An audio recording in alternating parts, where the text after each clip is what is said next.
Sky channel 772 पर ये Kashi television है। काशी टेलीविज़न के सभी देखने वाले बहनों और भाइयों को जय गुरुदेव। स्काई चैनल 772 काशी टेलीविज़न आपकी सेवा में इंग्लैंड से टेलीकास्ट करता है और हम ऑफ कोर्स वेस्ट ब्रॉमिच बर्मिंघम से बोल रहे हैं।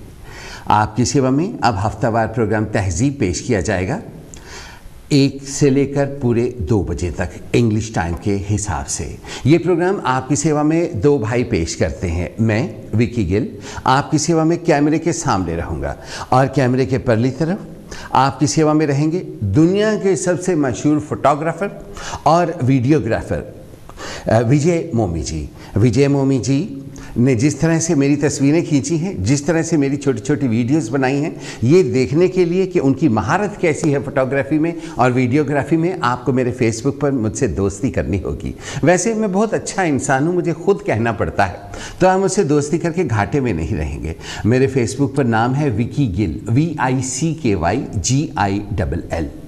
और वहाँ पर काशी टेलीविज़न पर और जगहों पर कौन कौन से प्रोग्राम और आने वाले हैं, आगे मैं और क्या करना चाहता हूँ, किस तरह से मैं आपकी मदद चाहता हूँ, किस तरह से आप उन प्रोग्राम्स का हिस्सा बन सकते हैं, किस तरह से आप एंटरटेनमेंट की इंडस्ट्री में पैर भी रख सकते हैं, ये सब कुछ आपको मेरे फेसबुक पर दोस्ती करने के बाद पता लगेगा।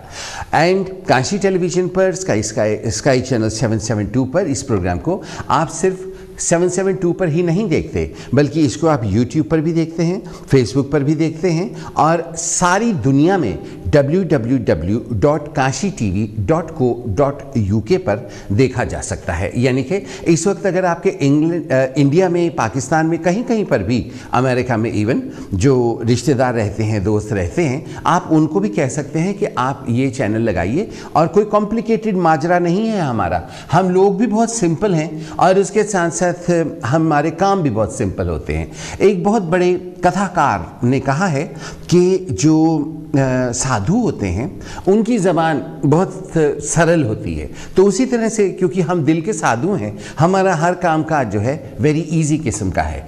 आप बस साइट पे जाइए, वहाँ पर लिखा होगा लाइव, आप उसको दबा दीजिए और एकदम से जैसा टेलीविज़न अब इस वक्त आपके घर में आपके सामने है, तो उसी तरह से आपके दुनिया में जहाँ पर भी होगा वो हो जाएगा। अपार्ट फ्रॉम दैट एक बात और है, वो ये कि आप अपने मोबाइल टेलीफोन पर भी हमारे चैनल को देख सकते हैं। बहुत से ऐसे लोग जो कि कहते हैं कि हम बिजी रहते हैं और हम उस वक्त घर नहीं होते जिस वक्त ये प्रोग्राम आ रहा होता है, तो आप अपने मोबाइल पर भी देख सकते हैं। ये तो डेडिकेशन पर डिपेंड करता है। और आज दुनिया में 99.9% लोग जो हैं वो काशी टेलीविज़न को देखते हैं और 0.1% जो कहते हैं कि हम काशी टेलीविज़न को नहीं देखते, वो झूठ बोलते हैं, क्योंकि हमारा टेलीविज़न ही ऐसा है क्योंकि इसको देखे बगैर गुजारा नहीं है। आज बहुत सी बातें की जा सकती हैं, यूँ तो बहुत दिनों के बाद मिले हैं और जिस तरह से कि मुझसे मिले बगैर आप उदास थे, मेरी भी बाहें आपको मिले बगैर अकड़ी हुई थीं। और अकड़ी हुई बाहों से क्या किया जाता है ये हम अपने तसव्वुर में कर लेते हैं, लेकिन जब कभी अब दोबारा मेले लगने शुरू होंगे, दोबारा से मीटिंग्स होना शुरू होंगी, दोबारा से गेट टुगेदर्स होना शुरू होंगी, तब तो हम एक दूसरे को गले लगाकर मिला ही मिला करेंगे। और आजकल एक दूसरे से मिलने का वायदा हम सबको कर लेना चाहिए। आज करने के लिए बातें बहुत सी हैं, आपको मालूम है, टेलीविज़न पर इस प्रोग्राम में, लेकिन उनमें से कोई भी बात नहीं की जाएगी। उनमें से कोई भी बात इसलिए नहीं की जाएगी कि आज फ्राइडे द 13th है। आपको मालूम ही है अंग्रेज़ फ्राइडे द 13th के बारे में क्या कहते हैं। इसलिए भी नहीं की जाएगी कि आज 13 अगस्त है, 14 और 15 तारीख को हिंदुस्तान का यौम आज़ादी होता है, 14 तारीख को पाकिस्तान का होता है। आप सबको इस बात का मालूम है, आज सारा यूरोप धूं धूं करके जल रहा है, आग लगी हुई है। आप इस बात से अच्छी तरह से वाकिफ़ हैं कि किस तरह से धीरे धीरे जो आग लगी है वो बढ़ती हुई पोर्चुगल की तरफ भी जा रही है। जनरली पोर्चुगल को हिंदुस्तानी लोगों का ससुराल कहा जाता है। वहाँ पर हमारे बहुत से दोस्त हैं जो कि पेपर्स के लिए वहाँ रहते हैं, उन सब की सेहत के लिए हम कामना करते हैं। और सिसिली में किस तरह से टेम्परेचर इतना हाई हो गया है, 50 के आसपास पहुंचने वाला है, आग लगने का और भी ज़्यादा डर हो गया है।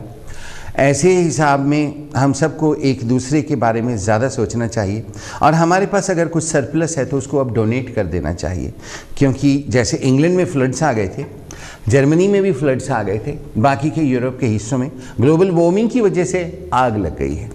ये बड़ा दुख का समय है और मैं बहुत अंदर ही अंदर अपसेट हूँ कि आपको ये खबर सुना रहा हूँ।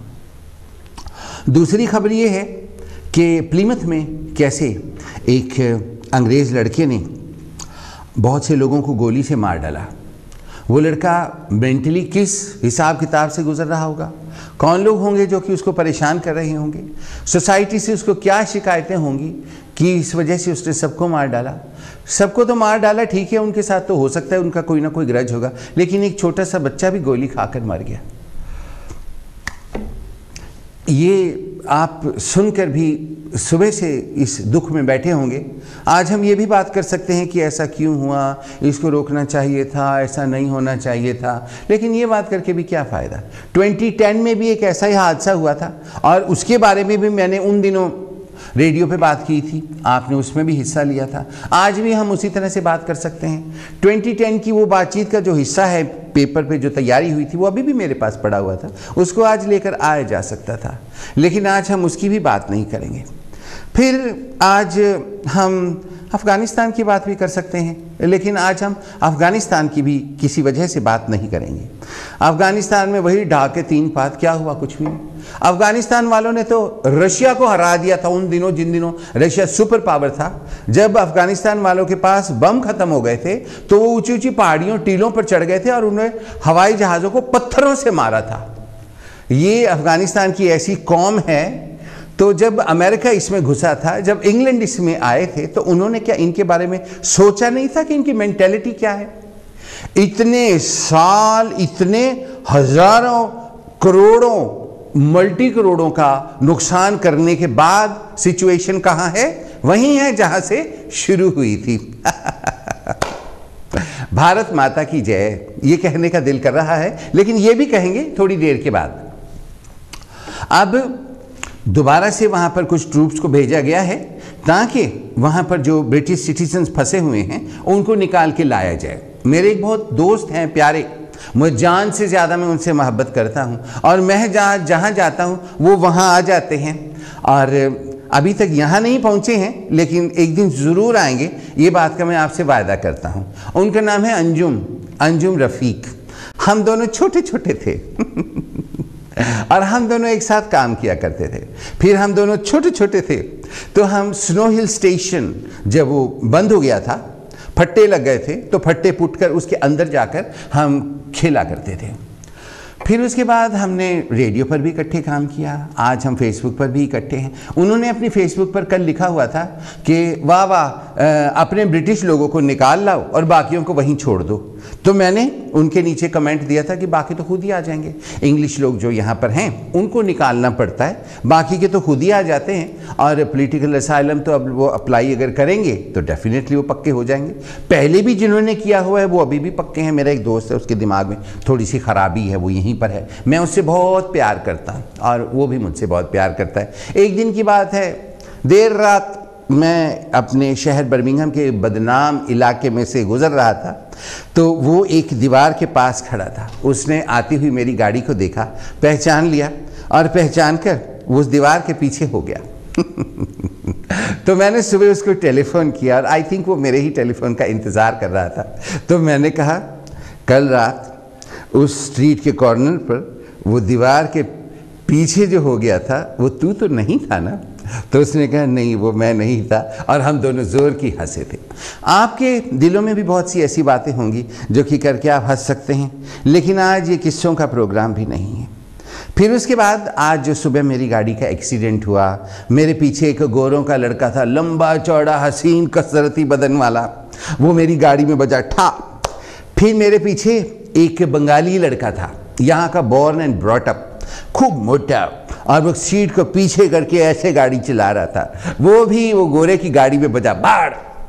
और उस बेचारे जो अंग्रेज़ लड़का था उसकी गाड़ी का पिछला हिस्सा काफ़ी बैंड हो गया, तो वो जो बंगाली लड़का था वो ऊंची ऊंची बंगाली में कुछ कहने लग गया। ये सब कुछ क्रेमेटोरियम के सामने हुआ था। देखो, क्रेमेटोरियम भी पास ही में था। फिर उसके बाद उसके बंगाली लड़के के पीछे एक हमारा इंडियन जेंटलमैन थे, जो हम जैसे लड़कों को बोई कहते हैं, वो ऐसा आदमी था। तो छोटा कद था, स्टील ग्रे ट्राउज़र पहनी हुई थी, उसकी बेल्ट यहाँ पे थी और पैंट यहाँ पे थी, एक यहाँ पर इतनी बड़ी रसौली यहाँ पर निकली हुई थी, मैं भगवान से डर के कहता हूँ।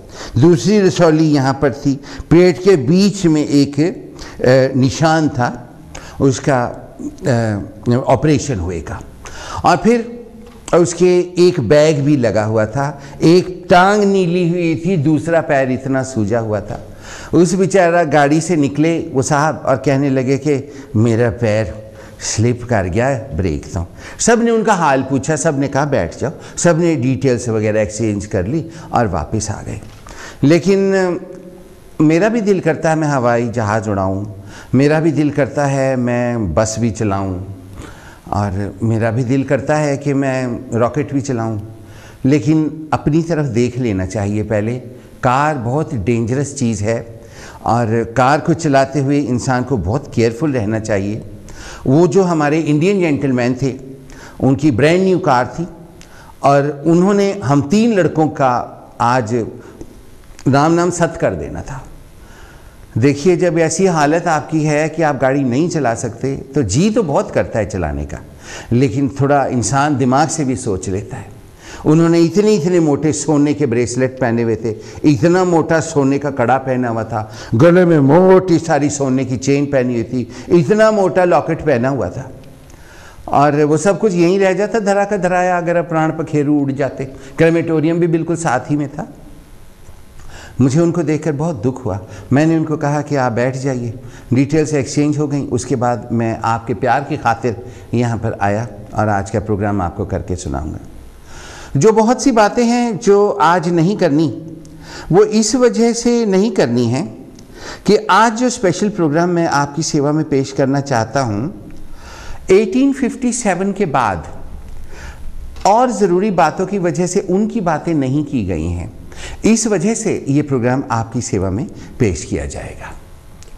और आप जानते ही हैं कि पूरे इंग्लैंड में अगर जाति और जनजाति का अगर कोई टेलीविज़न स्टेशन है जहां पर बैठकर हम एजुकेशन की बात कर सकते हैं, हम भाईचारे की और एकता की बात कर सकते हैं, तो वो टेलीविज़न सिर्फ काशी टेलीविज़न है।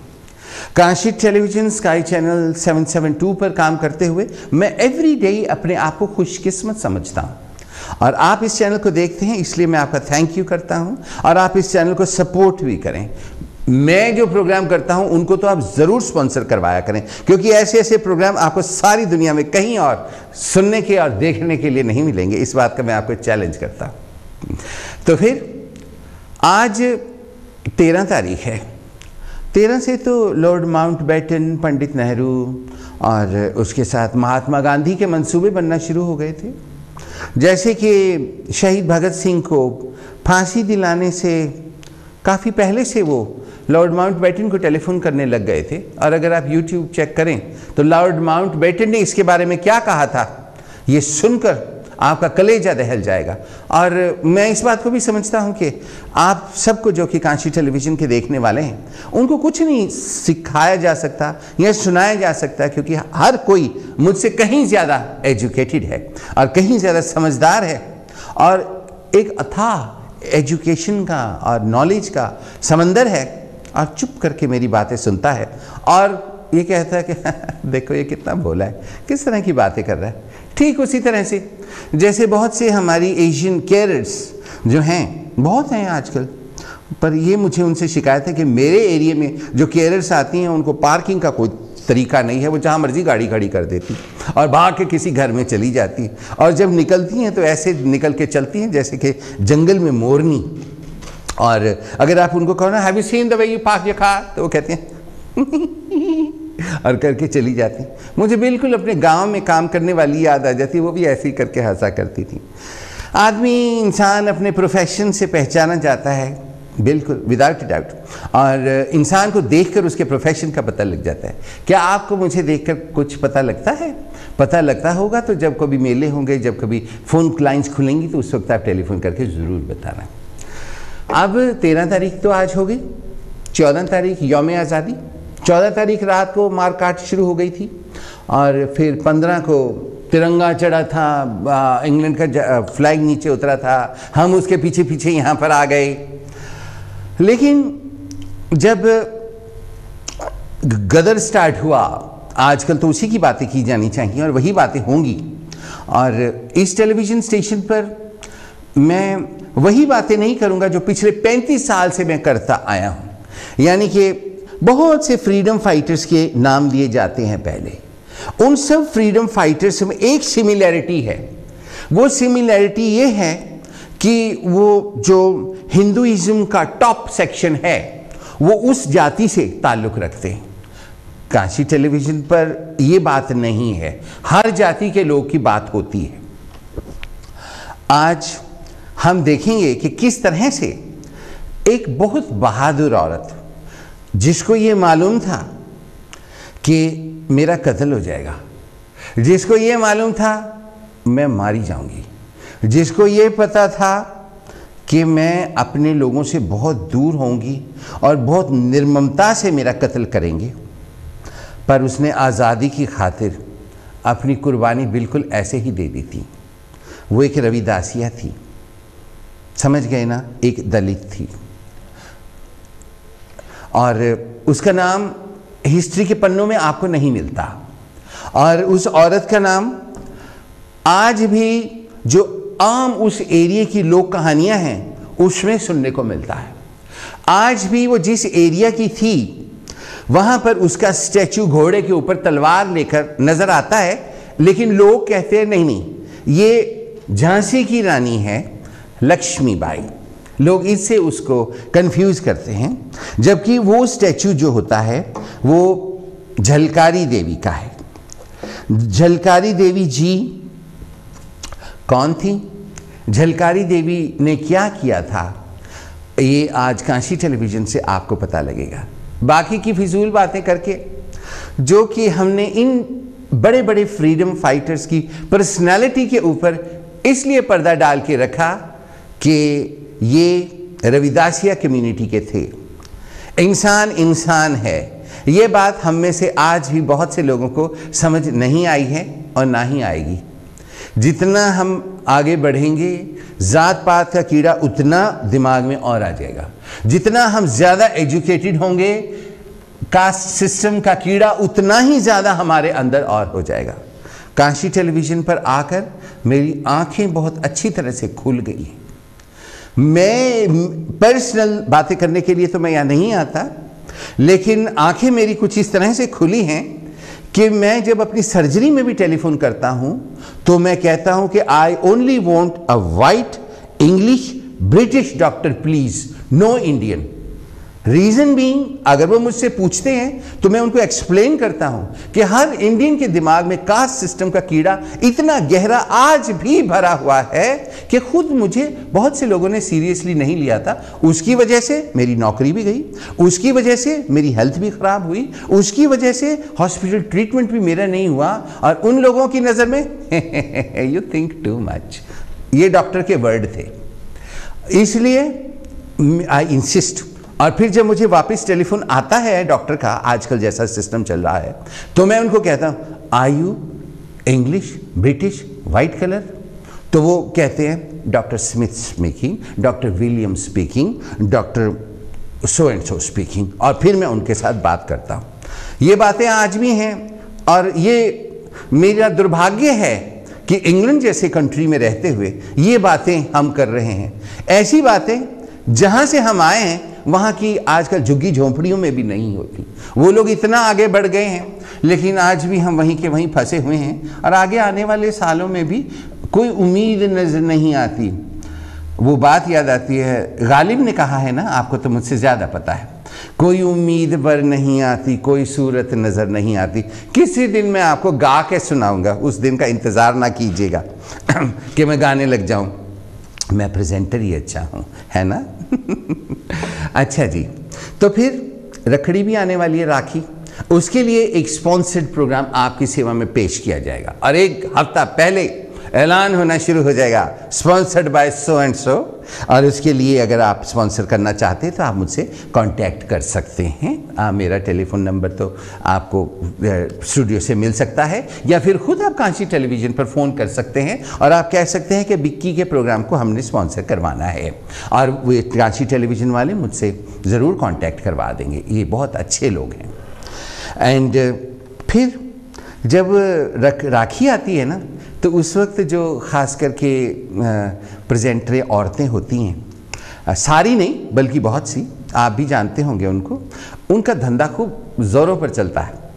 जैसे कि सारे साल वो भैया भैया भैया भैया भैया भैया भैया भैया भैया भैया फलाना भैया टिमकाना भैया भैया भैया हा भैया भैया, वो सारी साल वो जो भैया भैया करती हैं, तो राखी वाले दिन वो इतनी राखियाँ खरीदती हैं और सवेर से लेकर शाम तक वो हर भैया के घर जाती हैं और उनको राखी बांधी और तस्वीर वगा वगा के दिखाती हैं। प्रोग्राम भी स्पॉन्सरशिप करवा लेती हैं, फिर मिलने का वायदा भी कर लेती हैं, और उसके बाद कम से कम आदमी 20 पाउंड देकर पीछा छुड़ाता है इन बलाओं से।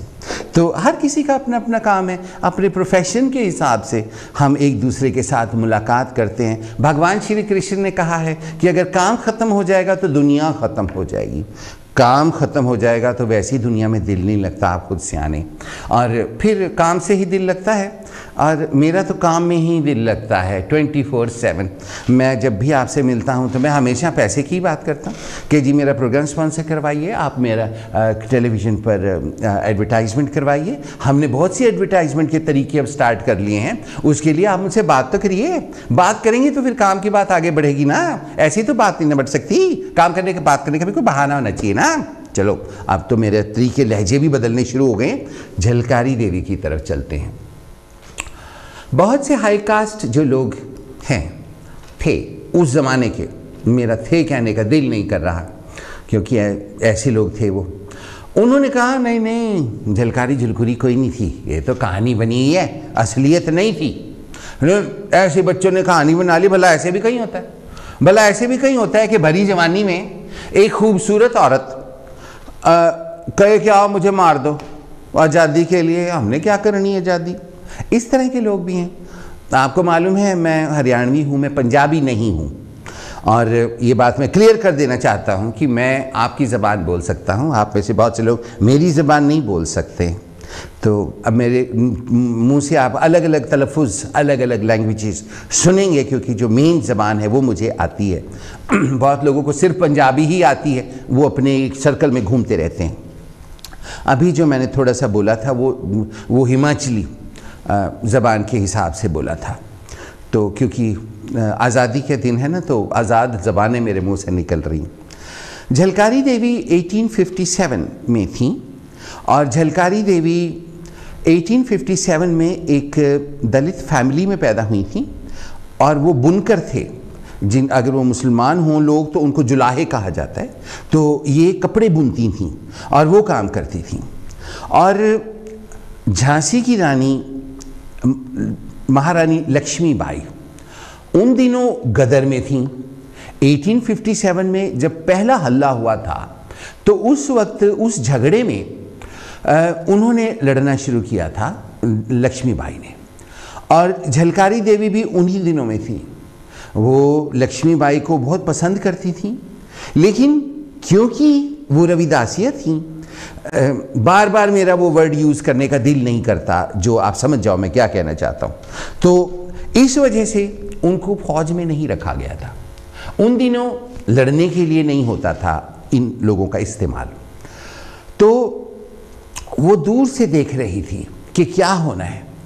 उस दिन के बारे में ये जो कहानी है मैं पहले छोटी सी आपको बताऊंगा, फिर मैं आपको पूरी पढ़ के सुनाऊंगा तो आपको अच्छा लगेगा।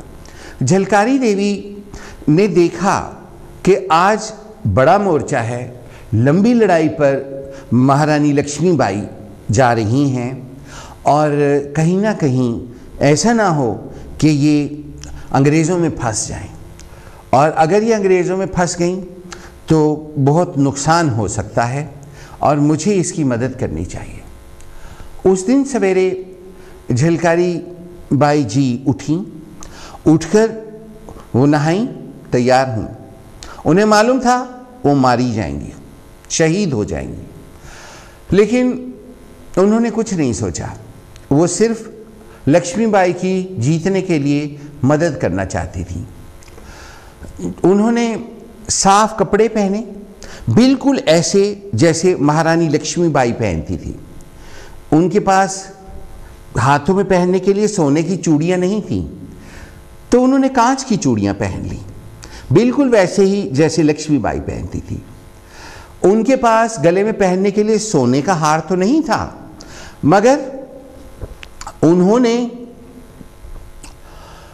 गले में एक कांच का टूटी हुई चूड़ियों से बनाकर हार पहना था, जो कि रोशनी पड़ने पर बिल्कुल सोने की तरह चमकता था। उन्होंने अपने पीछे एक बड़ी सारी गुड़िया भी बांध ली थी, ताकि वो बच्चा लगे जैसे कि महारानी लक्ष्मीबाई ने बांधी थी। और फिर बिल्कुल उन्हीं की तरह बाल बनाकर वो घोड़े पर सवार हो गई थी, और एक तरफ फौज लड़ रही थी। महारानी लक्ष्मीबाई भागी अपने नए घोड़े पर, आपको याद होगा क्या हुआ था, और उधर झलकारी बाई बिल्कुल लक्ष्मीबाई जैसा भेष बनाकर खड़ी हुई थी। उन्होंने घोड़े को जोर से एड़ लगाई। जब घोड़े भागते हैं बहुत ज्यादा धूल उड़ती है, तो उसी तरह से धूल उड़ी थी, और एक जगह पर वो रोशनी में खड़ी थी। उन्होंने जब घोड़े को एड़ लगाई तो घोड़ा जोर से हिनहिनाया।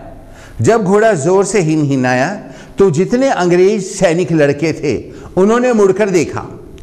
धूल, शोर और झलकारी देवी के घोड़े की हिनहिनाहट, उनको कंफ्यूजन हो गया।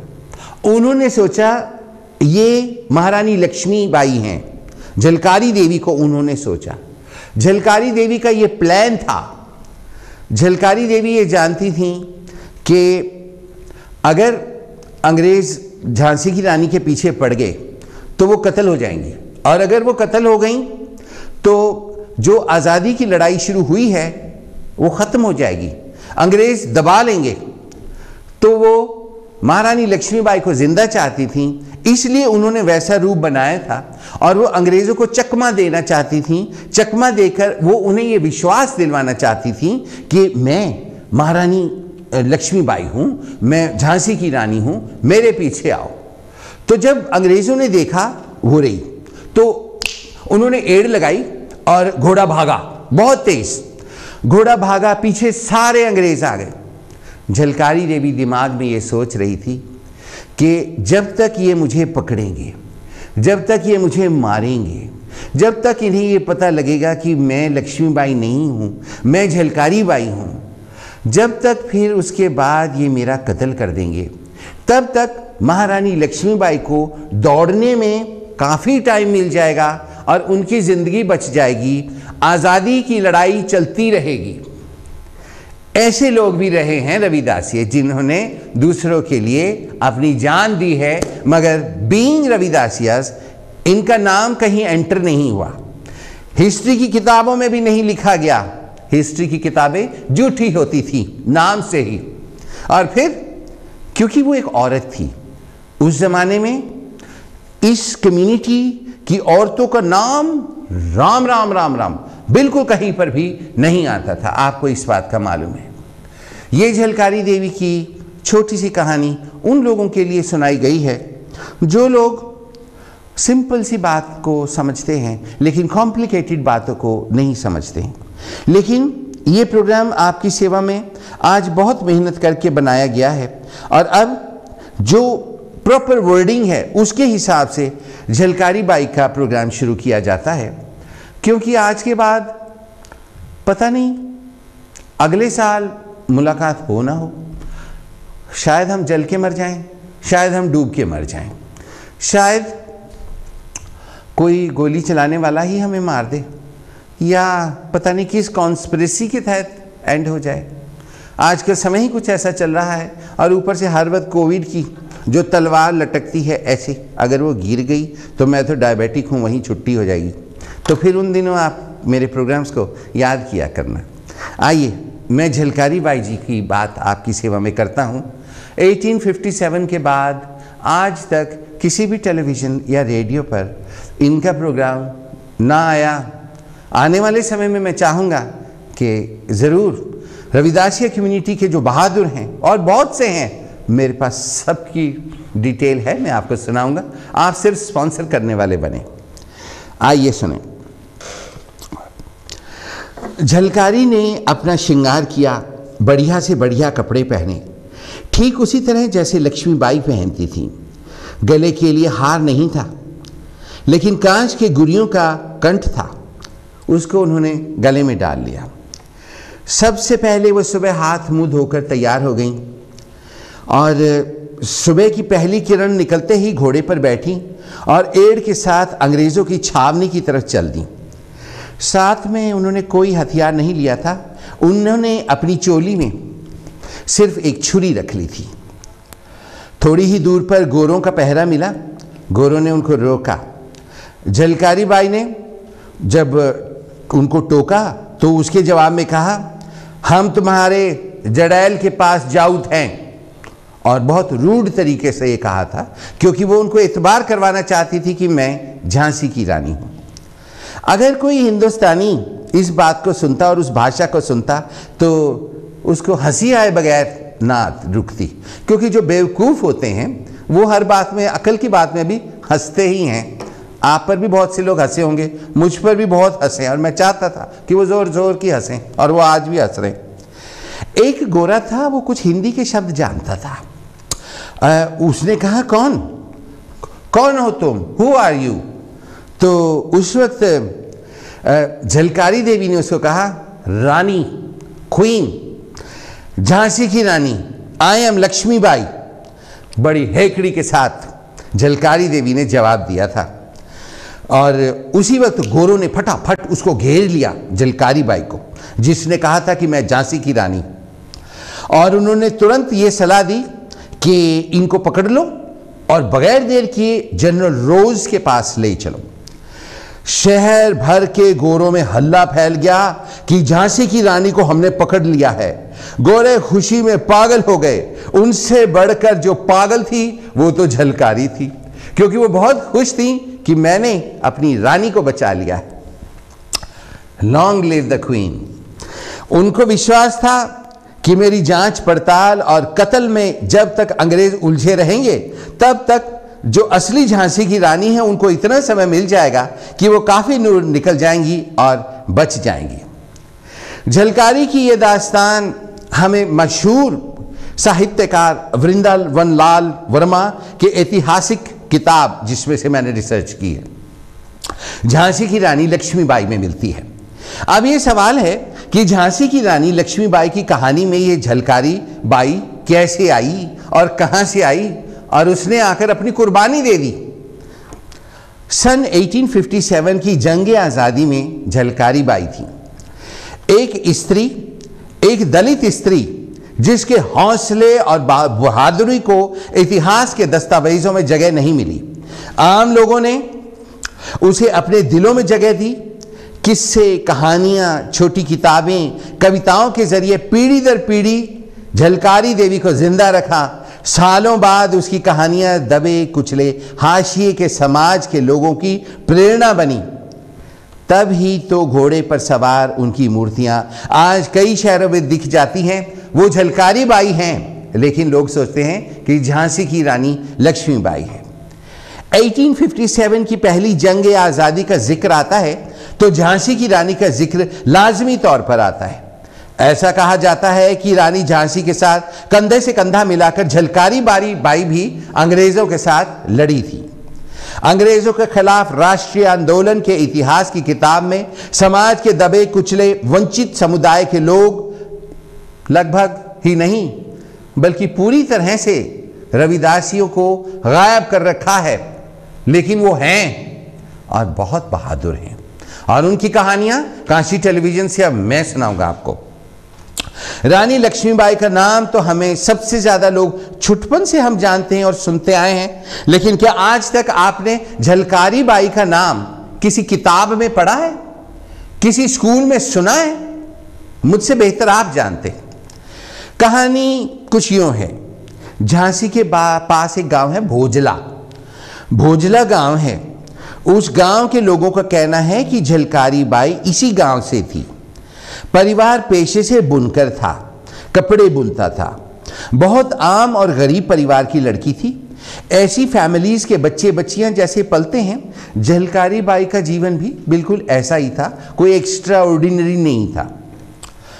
और अब बहुत से जो हाई कास्ट के लोग थे उन्होंने ये कहना शुरू कर दिया, कोई झलकारी झुलकुरी नहीं थी, ऐसा नहीं होता कि झलकारी बाई हो, क्योंकि ऐसे कोई अपने प्राण नहीं न्यौछावर कर देता। ये सिर्फ एक कहानी है। इसके ऊपर भी रिसर्च की गई, कई किताबों को मैंने सामने रखा और आपके लिए प्रोग्राम तैयार किया। अब आप सुन रहे हैं। लेखक राजकुमार इतिहासकार बताते हैं कि ये झांसी की रानी लक्ष्मीबाई के किले के सामने रहती थी। भोजला गांव इनका गांव था और इस गांव के पहाड़ों पर और जंगलों में लोग जाकर लकड़ियां इकट्ठा करते थे। किले के दक्षिण में उन्नाव गेट है। झलकारी बाई के घराने के लोग यहीं रहते थे। इस घराने के लोग आज भी हैं। अगर पता करेंगे तो झलकारी बाई के घराने के लोग भी ये इतिहास बताते हैं। ये कहते हैं ये लड़ाई तो हम लोगों ने लड़ी है, हम लोगों की यहाँ पर पूरी बस्ती है, हम लोगों की हिस्ट्री है और झलकारी बाई हमारी ही कम्युनिटी की थी, हमारे समाज की थी, यानी कि रविदासिया थी। और अब हिस्ट्री से बहादुर वेरी वेरी ब्रेव औरतें रविदासिया, उनको पूरी तरह से गायब रखा गया है और आज भी वो गायब है। हालांकि उस दौर के अब तक मिले जो हिस्टोरिकल डॉक्यूमेंट्स हैं उनमें झलकारी देवी का नाम नहीं आता, क्योंकि लिखा ही नहीं गया, क्योंकि because of who she was. मगर सवाल है कि हाशिए के लोगों को इतिहास में कब जगह मिल गई। इनसे वंचित समाज भी है और महिलाएं भी हैं। झलकारी बाई दोनों का लीडरशिप करती है, प्रतिनिधित्व करती है। झलकारी बाई के जिन्होंने कहानी लिखी मोहनदास नैमिषराय, उनका कहना है पहली बात तो यह है कि गजट में कोई आम लोगों का नाम नहीं होता। उस समय तो झलकारी बाई आम औरत थी, खास तो बाद में बनी और गजट में नाम लिखाने के लिए बहुत सारी चीजें जरूरी होती हैं। उस समय के बहुत सारे लोग खास लोग होते हैं, ये उन पर निर्भर होता है। और एक समाजशास्त्री और दलित चेतना के उभार पर काम करने वाले श्री बद्री नारायण जी इस बात को थोड़ा और साफ करते हैं। जो ब्रिटिश रिकॉर्ड्स हैं उनमें झलकारी देवी का नाम आता है, झलकारी बाई का, और वो बहुत महान ब्रिटिश लोगों को माना जाता है क्योंकि इन्होंने कास्ट सिस्टम पर एतबार नहीं किया था। ब्रिटिश जो लोग हैं उनमें झलकारी देवी का जिक्र है कि ये आई थी हमारे को चक्कर देने, और चक्कर दिया भी था। वो साफ कहते हैं जो उनको महान लगते हैं, महत्वपूर्ण होते हैं, या जिनसे जो ब्रिटिश रूलर्स बहुत घबराए हुए होते हैं और वो इनका जिक्र करते हैं। तो कैसे माना जाए कि झलकारी देवी रही होंगी, झलकारी बाई रही होंगी, क्योंकि जो इंडियंस थे वो कहते कोई झलकारी नहीं है। ब्रिटिश रूलर्स ने लिखा है कि झलकारी बाई थी और झलकारी बाई दलित थी और झलकारी बाई ने उस वक्त ऐसा बहादुरी का करिश्मा किया था कि महारानी लक्ष्मीबाई तक को बचा लिया था। बद्री नारायण के मुताबिक शासक की आर्काइव में सबको जगह नहीं मिलेगी, इसके लिए जनता के आर्काइव्स में ढूंढना होगा। जनता की आर्काइव्स में या पीपल आर्काइव्स में लोगों की यादें होती हैं, उनमें उनका जिक्र आता है। उस समय के जो मेमोइर्स हैं या नैरेटिव्स हैं उनमें उनका जिक्र आता है। तो यह भी कहना ब्लैक एंड व्हाइट में बहुत मुश्किल है कि वो थी भी या नहीं थी, या वो सिर्फ लोगों की कहानियों में थी, या सचमुच उनकी कोई पर्सनैलिटी थी, क्योंकि इंडियन लोगों की धारणा की वजह से और ब्रिटिश लोगों के लिखने की वजह से कंफ्यूजन हो जाता। इसलिए वो जोर देते हैं कि इतिहास में वो नहीं लिखी गई। ये कहना बहुत मुश्किल है, मगर किसी का परिवार तो इसका मतलब है कि ये आदमी कभी मौजूद था, और ये प्रूव होता है कि सचमुच झलकारी बाई थी, फ्रीडम फाइटर। मोहनदास नैमिषराय एक पहलू की ओर ध्यान दिलाते हैं जिसके ये याद रखा जाएगा, किसे नहीं, इसका रिश्ता ये हमारी सामाजिक गैर बराबरियों से जोड़ते हैं। वो कहते हैं उस समय तो यहाँ अपने देश में दलित समाज के लोगों को इज्जत ना देने की परंपरा ही थी। इस बात का एहसास अंग्रेजों को भी था, तो अंग्रेज भी उसी तरह इज्जत देते थे। यानी उनके मुताबिक इसी सामाजिक वजह से अंग्रेजों के दस्तावेज या लेखन में झलकारी बाई जैसों का जिक्र गायब है। अब आप झलकारी बाई की बहादुरी का किस्सा सुनिए। इस झलकारी के बहादुरी के अनेक किस्से हैं, अनेक गीत हैं। कहा जाता है कि उन्होंने बचपन में एक शेर को मार डाला था और उन्होंने बहुत सारे आउटलॉज जो थे, चोर डाकू उस वक्त के, उनको भी भगा दिया था। बकौल बद्री नारायण बुंदेलखंड की लोक कहानियों में उन्हें एक बहुत बहादुर औरत वीरांगना के रूप में स्थापित करने की कोशिश की गई होगी। और वीरांगना के रूप में जब स्थापित करने की कोशिश होती है तो ये होता है कि वो बचपन से ही एक बहादुर औरत थी।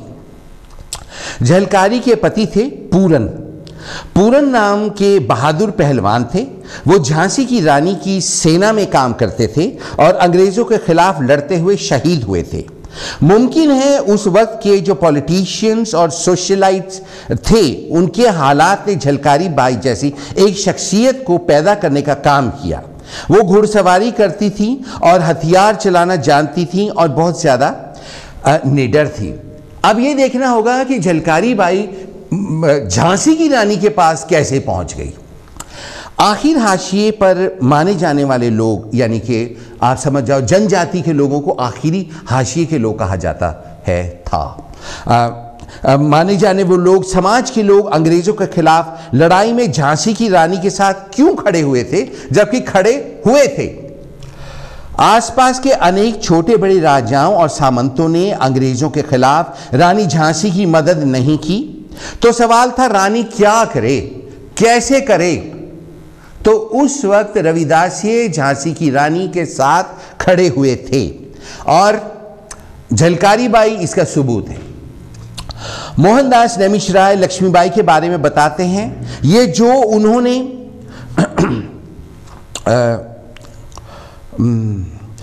काम किया वो इतिहास के शायद पहली बार हुआ, यानी दलित और पिछड़े समाज के लोगों को जोड़ने का काम। इसकी समाजशास्त्री व्याख्या बद्री नारायण पेश करते हैं। वो कहते हैं इन रानियों और राजाओं के घरों के आसपास रहने वाली सेवा कार्य से जुड़ी खास जातियां काम करती थीं, तरह तरह के काम करती थीं, इनसे जुड़ी हुई थीं, आती थीं। कहा जाता है वो उनकी दासियां थीं। उस समय रानी भी कम उम्र की थी, ये दासियां भी कम उम्र की रही होंगी। उनकी आपस में सहेलपना होना स्वाभाविक है, मैत्री भाव जाग जाता है और कहा जाता है कि उनका चेहरा मोरा भी आपस में एक दूसरे का जैसा ही लगता था। बद्री नारायण राइटर का यह भी मानना है कि झलकारी का रानी से जुड़ना दो कारणों से संभव है। एक तो सेवा कार्य में जुड़ी हुई जाति से होना, दूसरा उनके पति का रानी की सेवा में होना। लक्ष्मीबाई की सोच उस दौर के सामंती सोच के थोड़ा अलग दिखती है। इसकी झलक वृंदावन लाल वर्मा के उपन्यास में भी मिलती है। जिस प्रसंग में रानी और झलकारी बाई का पहली बार आमना सामना होता है, वहां वो लिखते हैं कि किले में जाने की सबसे ज्यादा जातियों की आजादी थी, सब जातियों की आजादी थी। किले के उस भाग में जहां महादेव और गणेश का मंदिर है, जिसको शंकर किला कहते हैं, सब कोई वहां जा सकते थे। अछूत कहलाने वाले लोग भी जा सकते थे। कोरी और कुम्हार तो जो थे वो कभी भी अछूत नहीं समझे गए थे। बद्री नारायण इसे दो शब्दों में यूं बयान करते हैं, लक्ष्मीबाई का चरित्र काफी कुछ जन्मोन्मुख चरित्र था, तो वो यानी झलकारी बाई उसके बहुत करीब आ गई थी। ये नामुमकिन कतई नहीं लगता था। या शायद इसी वृंदावन वर्मा के उपन्यास में एक जगह रानी लक्ष्मीबाई कहती हैं, हमारे देश में अगर नीच ऊंच का भेदभाव ना होता तो कितना अच्छा होता। ये हमारी ख्वाहिश बताती हैं। मैं चाहती हूं कि सब जातियों के चुने हुए लोगों को तोप चलाना और बंदूक चलाने का काम सिखाया जाए। बहरहाल झलकारी बाई को कैसे लगा कि झांसी बचाने के लिए अंग्रेजों के खिलाफ लड़ना चाहिए। वंस अगेन उपन्यासकार मोहनदास नेमिशराय उसकी वजह का बयान तफसील से करते हैं। झलकारी बाई का चरित्र धीरे धीरे इतना मजबूत बनता चला गया कि वो देश के बारे में सोचने लगी, समाज के बारे में सोचने लगी। मैंने लिखा है कि रानी लक्ष्मीबाई के बारे में समझ में आता है, वो अपने राज्य के लिए सोच रही थी, शासक होने के नाते सोच रही थी, लेकिन झलकारी बाई कुछ नहीं सोच रही थी। वो सिर्फ रानी की मदद के बारे में और आजादी के बारे में सोच रही थी। बद्री नारायण का देखने का नजरिया कुछ अलग है। उसके मुताबिक कई बार इतिहास में कुछ ठोस शक्ल में भी मिलता है। आपको घटनाओं को जोड़ जोड़ कर कहानी खड़ी करनी पड़ती है। वो एक और बात कहते हैं, देखिए ये सारे चरित्र तराशे गए हैं, यानी कोई जरूरी नहीं कि ये सच ही हो, लेकिन झूठ नहीं है इतना तो तय है। और वैसे वृंदावन वर्मा भी तो अपने उपन्यास में झलकारी बाई और उन जैसे बहुत सी महिलाओं का जिक्र करते हैं और बताते हैं रानी ने औरतों की जो सेना बनाई थी उसकी एक सिपाही झलकारी बाई भी थी। इसके बाद क्या हुआ जो इतिहास बन गया। बकौल बद्रीनारायण, जब 1857 में युद्ध में ब्रितानी सैनिकों का हमला हुआ तो उस समय उन्होंने रानी को कहा कि अपने बच्चे को लेकर तुरंत भाग जाओ, मैं तुम्हारी शक्ल लेकर अंग्रेजों को रोके रखूंगी। अंग्रेज सोचेंगे कि लक्ष्मीबाई लड़ रही है, लेकिन असली में वो जो झलकारी बाई थी वो लड़ रही थी। जब झलकारी बाई एक तरफ अपने घोड़े को लेकर भागी तो उसे देख रहे अंग्रेज की आंखें फटी की फटी रह गईं। झलकारी बाई जब जनरल रोज के सामने पहुंची थी तो वो घोड़े से नहीं उतरी थी, रानी की तरह शान के साथ खड़ी हुई थी। 4 अप्रैल 1857 की रात को रानी के निकल जाने पर 5 बजे सवेरे झलकारी घोड़े पर बैठकर सबके सामने पहुंची थी और रानी को कहा गया था कि ढूंढते रहो, ढूंढते रहो। स्काई चैनल 772 पर झलकारी बाई का स्पेशल प्रोग्राम, जो एक बहुत बड़ी दलित फ्रीडम फाइटर थी, और आज से पहले आपने ये प्रोग्राम पहले कहीं नहीं देखा होगा और आने वाले समय में भी समय ही बताएगा कि आप कहाँ देखेंगे और कहाँ सुनेंगे। इजाज़त लेने का मेरा मोमी जी के साथ समय होता जा रहा है। अगले हफ्ते आज ही के दिन आज ही के समय एक बार फिर से मुलाकात ज़रूर होगी। और इस प्रोग्राम को आप मेरे फेसबुक पर भी देखिएगा दोस्ती करने के बाद। इस प्रोग्राम को आप यूट्यूब पर भी देखिए और फिर www.kanchitv.co.uk पर सारी दुनिया में कांची टेलीविज़न को देखा कीजिए। और इसके साथ ही इजाज़त दीजिए सिर्फ अगले हफ्ते तक के लिए। विक्की गिल को जय गुरुदेव।